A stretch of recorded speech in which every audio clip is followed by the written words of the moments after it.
Today we are going to be taking a look at outer space and planets, and then we're going to be making our own planet out of watercolors. So let's get started.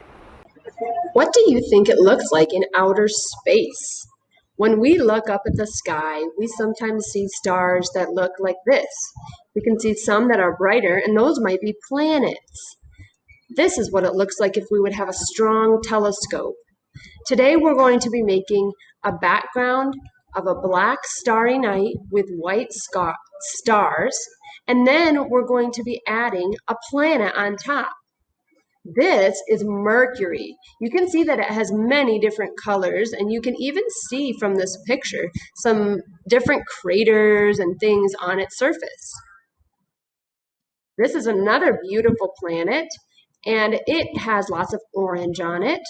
You can see that the different planets are different colors, but none of them are only one color. They're a mix of colors. And today we're going to be painting our watercolor planet to have a mix of colors.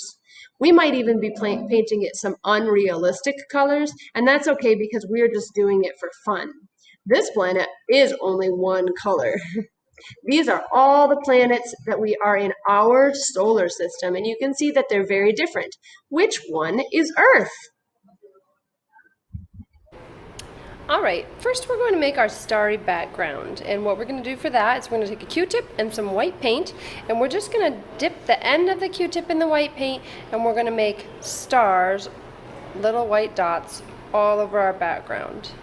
And we don't have to do it in the middle so much because our planet is going to be covering that. If you make too many, it will start to look really messy, but if you don't make enough, it won't look very much like a starry sky. So maybe just count out 20 or 30 stars. And that should be really quick. And then you can set that aside to dry. Our next step is to paint our planet. And as we saw on our slideshow, planets look very different from each other, but almost all of them have multiple different colors mixed together, some swirls or some lines going back and forth.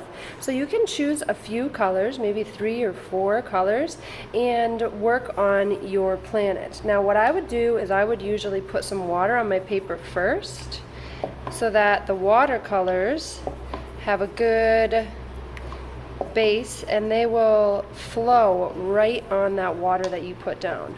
So once I put some water, then I need to wake up those watercolors. So I'm going to maybe use some blues and purples. So I'm going to wake them up by putting some water in.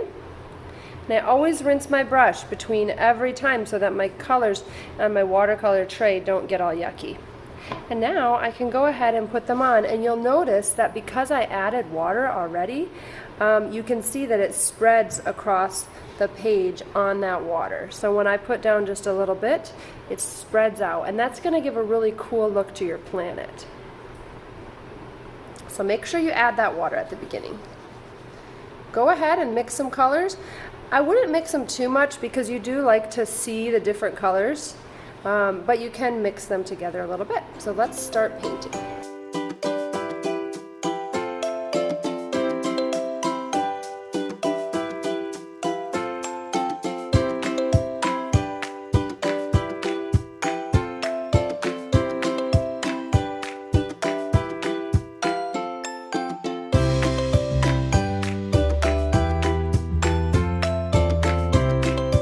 Once your planet is all the way painted, then you're going to have to wait a little bit for some of that paint to dry before you can cut it out.